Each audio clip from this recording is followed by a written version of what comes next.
तो अगला सवाल मैं मीनू जैन मैम आपसे करूंगी कि जिस तरह से गठबंधन तैयार हो रहा है और जो विपक्ष है वो भी एक तरह से मजबूती से खड़ी है और मोदी सरकार चुप्पी साधे हुए, लेकिन एक खेमा और है भक्तों का कहना है कि जिस तरह से मोदी सरकार को हिलाने की कोशिश कर रहे विपक्ष, ऐसे में तो एक दूसरे को गाली देते रहते हैं और फिर आ जाके एकजुट हो गए।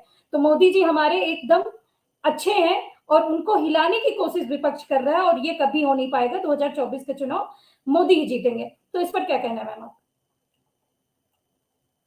जी विपक्ष ने तो अभी हिलाने की कोशिश ही नहीं की, वो तो केवल इकट्ठे हुए हैं और वो ये डिसाइड करने के लिए कि कैसे हिलाएं।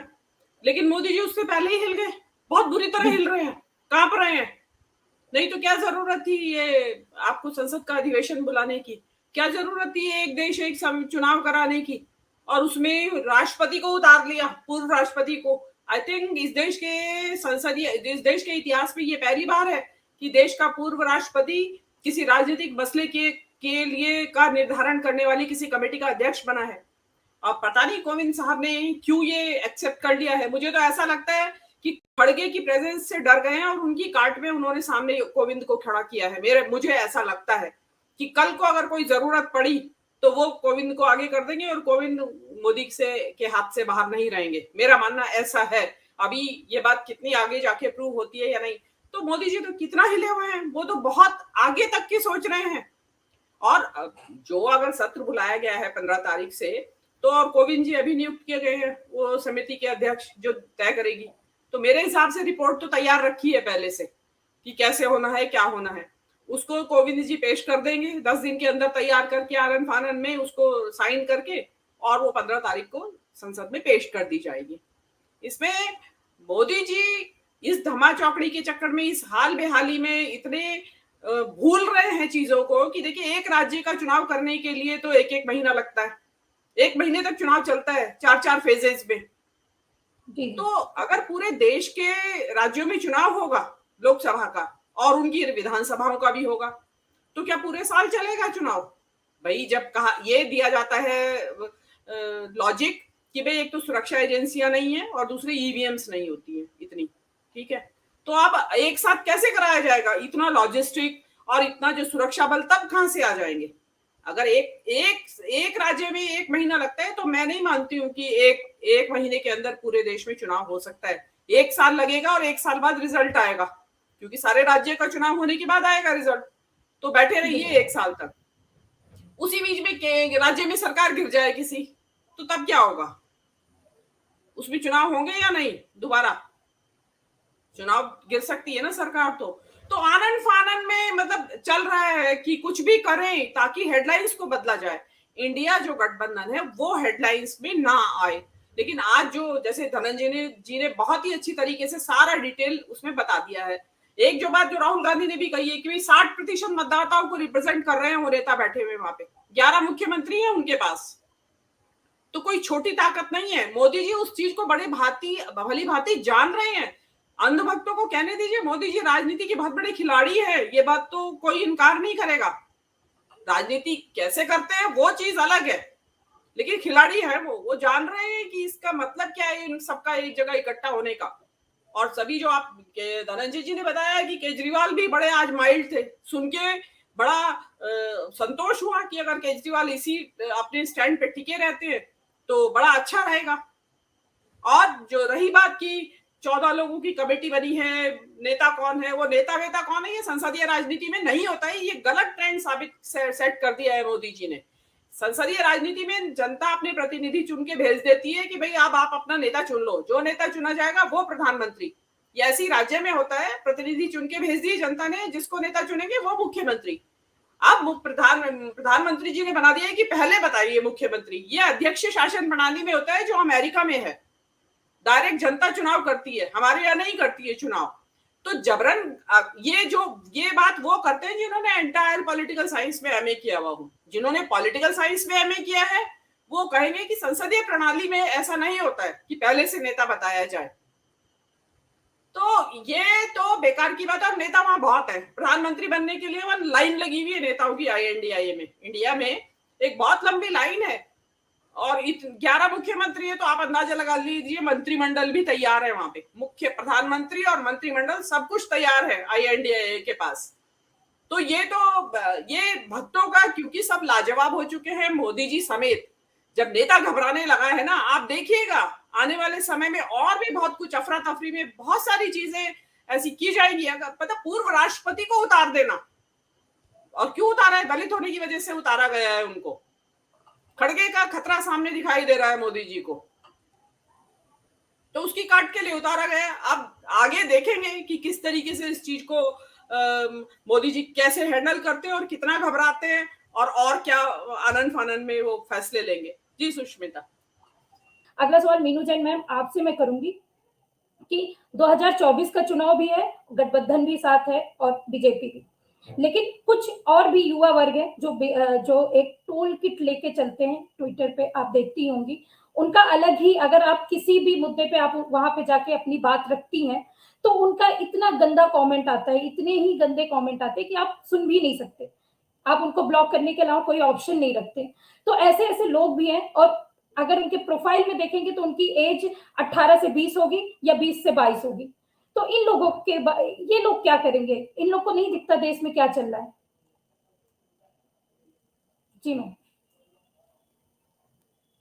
तो आपका जैसे साबका पड़ता है सोशल मीडिया पे जिन युवाओं से, जी और वो जो गंदे कमेंट्स आपने बात कही है, एक तो वो व्हाट्सएप बिल्कुल यूनिवर्सिटी से उन्होंने ज्ञान अर्जित किया है। देखिए, क्योंकि अधिकतर आजकल बच्चे लोग साइंस पढ़ रहे हैं या कॉमर्स, आर्ट्स कोई नहीं पढ़ता है, ह्यूमैनिटीज कोई नहीं पढ़ता है। तो उन बच्चों ने इस देश, ना तो उस देश का संविधान पढ़ा है, ना इस देश का इतिहास वो जानते हैं। अब उनको इस देश के इतिहास के बारे में व्हाट्सएप के जरिए ज्ञान दिया जा रहा है, जो कि झूठा और बिल्कुल घुमा फिरा के उस देश का इतिहास देश का उनके सामने परोसा जा रहा है। और संविधान उन्होंने पढ़ा नहीं है, तो जो वो कह देते हैं वो मान लेते हैं। अगर उन्होंने पढ़ा होता ये संविधान तो वो ये बातें ना करते। लेकिन सारे युवा ऐसे भी नहीं है जो वहां पे हैं। वो अगर जो सोशल मीडिया पे इस तरह की बकवास कर रहे हैं तो वो अधिकतर बेरोजगारी के मारे युवा हैं। जो कहा भी जाता है कि 2 रुपए के ट्रोल्स हैं, उनमें से अधिकतर फेक आईडी वाले लोग हैं। आपको लगता है कि युवा है ये शायद, लेकिन आज का मैं जो मानती हूँ, जो मेरे कांटेक्ट में आते हैं युवा, वो युवा बेरोजगारी के मारे हैं। उनका एग्जाम देने जाते हैं, पेपर लीक हो जाता है, इंटरव्यू हो गया, सिलेक्शन भी हो गया, नियुक्ति पत्र नहीं आया है। आप अग्निवीर में जिनका सिलेक्शन नहीं हो पाया उन युवाओं से पूछिए। आपको ध्यान होगा कुछ समय पहले एक हमारे पत्रकार हैं जोशी, उनका नाम है विनोद जो है, उन्होंने विनोद कापड़ी, उन्होंने एक वीडियो डाला था कि एक बच्चा तैयारी कर रहा है फौज में जाने के लिए, और वो अपने ऑफिस से, अपने जहाँ भी होटल में ढाबे में काम करता था, वहां से भाग के 10 किलोमीटर घर जाता था रोज। कि क्यों भाग रहे हो? कि फौज की तैयारी कर रहा हूँ, फौज में जाने की, क्योंकि वहां रेस का टाइमिंग का कुछ वो होता है टेस्ट। अब उससे पूछिए कि वो अब तैयारी कर रहा है या नहीं कर रहा है। मैं तो विनोद कापड़ी से कहूंगी कि वो उस लड़के का, क्योंकि उनके पास कांटेक्ट नंबर भी है और घर का पता भी है, अब वो पूछे उस लड़के से कि उसने अग्निवीर की तैयारी कर रहा है या नहीं कर रहा है। मेरा ये मानना है उसने छोड़ दी होगी अब तैयारी करना, क्योंकि आपने देखा होगा अग्निवीर के जो फर्स्ट बैच में सिलेक्शन हुए थे उनमें से बहुत सारे छात्रों ने बीच में ही छोड़ दी है ट्रेनिंग। जो 6 महीने की ट्रेनिंग थी उन्होंने बीच में ही छोड़ दी, और उसमें बहुत सारे छात्र उत्तराखंड के हैं। उनको समझ में आ गया इतनी रिग्रेस ट्रेनिंग करेंगे 4 साल के लिए, वापस ना पेंशन ना कुछ, कोई फायदा नहीं, जिस वजह से वो लोग फौज में जाते थे। देखिए, युवाओं का फौज में जाना गांवों से देशभक्ति से ज्यादा रोजगार का मुद्दा है। लोग रोजगार की वजह से ज्यादा जाते हैं, देशभक्ति भी है उसमें, लेकिन रोजगार भी एक बहुत बड़ा अहम उनकी जरूरत है कि और कुछ नहीं है तो चलिए हम फौज में ही जाएं। और कुछ ट्रेडिशन भी है, कुछ मार्शल ऐसी कौमें हैं जिसमें की जरूरत ना भी हो तो भी लोग फौज में जाते हैं, आर्थिक जरूरत की वजह से नहीं जाते, कुछ देशभक्ति की वजह से भी जाते हैं। तो युवाओं का मुद्दा तो जो है वो ऐसा नहीं है कि खत्म हो गया है। बेरोजगारी, किस बेरोजगारी की बात कर रहे हैं? बात हो रही है कि देश में 45 साल में सबसे ज्यादा बेरोजगारी है इस वक्त। पिछले दिनों आया था कि 40% लोगों ने तो रोजगार या नौकरी ढूंढना ही बंद कर दिया है। भाई, अगर 80 करोड़ की आबादी को अनाज मिल रहा है तो उस घर में क्या युवा कमा नहीं रहा है? भाई, जिस परिवार को मिल रहा है 5 किलो अनाज, तो उस परिवार में युवा भी तो होंगे, क्योंकि युवा कमा नहीं रहा है इसलिए उनको अनाज मिल रहा है, या वो अनाज लेने जाते हैं मुफ्त का। तो अंदर की बात जानिए कि आप केवल नफरत से इतना लवरेज उनके दिमाग को कर दिया गया है उनके, और ये अब इंडिया गठबंधन की जिम्मेदारी है। जो भी वो रैलियां करें, जो भी वो बातचीत करें आम आदमी के साथ, आम युवाओं के साथ खासकर उनको इंटरेक्ट करने की जरूरत है कि उनको बताएं कि जो आपने पढ़ा है असली इतिहास ये है और असली संविधान ये है। और अभी तो आप कर रहे हैं, आप अगर ये संविधान सस्पेंड हो गया खुदा ना खास्ता 2024 में, तो आप क्या करेंगे? कुछ भी नहीं करेंगे, कर पाएंगे। आपको जबरदस्ती नफरत के काम में लगाया जाएगा कि भाई आप चलिए, आप इस स्क्वाड में आ जाइए और आप इस स्क्वाड में आ जाइए। कौन इतने मुद्रा पोर्ट पे इतनी ड्रग्स उतरती है, कहाँ जाती है वो? जिस स्टेट में देखो वहां युवा नशे की चपेट में है। क्यों है नशे की चपेट में? क्योंकि पढ़ने के बाद रोजगार नहीं है, फ्रस्ट्रेशन है, निराशा होती है, हताशा होती है, युवा नशे की तरफ मुड़ जाता है। तो देख पूरा देश बर्बाद हो रहा है। जिसकी चिंता मोदी जी को नहीं है, उनको लगता है कि ठीक है नशे में पड़े रहे तो अच्छा है, अपना नौकरी नहीं मांगेंगे। और वो चाहते ही नहीं है पढ़े लिखे युवा। पढ़े लिखेगा तो सवाल करेगा, नौकरी के लिए भी मांगेगा। तो बेटर है कि पढ़ने ही मत दो, पेपर ही लीक करवा दो, उसको पेपर का क्वालिफाई ही मत करने दो। तो ये चीजें चल रही हैं और ये पूरी की पूरी पीढ़ी बर्बाद हुई जा रही है। और ये युवाओं से ज्यादा उनके माता पिता को भी सोचना चाहिए कि हमें करना है। आप स्कूलों में देख लीजिए ना क्या हालत हो रही है। युवा पीढ़ी तो बाद में पहुंचेगी, वहां पहले से छोटे छोटे बच्चों के दिमाग में जहर भरा जा रहा है। अब उन बच्चों के दिमाग में जो जहर भरा जा रहा है, जो आपके मुजफ्फरनगर में घटना हो रही है, आपके जो कठुआ में घटना हुई है, या एक बच्ची ने वो अपने 5 साल की 6 साल की बच्ची ने अपने क्लासमेट के मुंह पे थूक दिया, अल्पसंख्यक क्लासमेट के मुंह पे, तो वो क्या है? तो वो बच्चे कहाँ तैयार होंगे? वो बड़े होके क्या बनेंगे? आपने बचपन से ही इतना जहर भर दिया है कि उनके दिमाग में नफरत के अलावा कोई दूसरी बात आएगी नहीं। वो रोजगार की सोचेंगे नहीं। उनको तो ये लगेगा कि हमें तो अब हिंदू मुसलमान से नफरत करनी है, रोजगार बाद में देखा जाएगा। 5 किलो अनाज तो मिल ही रहा है। हो सकता है नए इलेक्शन में मोदी जी कुछ और भी शुरू कर दे युवाओं के लिए। 2000 रुपए महीना मिलेगा जितने भी युवा हैं देश के। 5 किलो अनाज और 2000 रुपया हर युवा को। तो कोई भी चू चौपड़ नहीं करेगा, फिर मोदी जी जीत जाएंगे।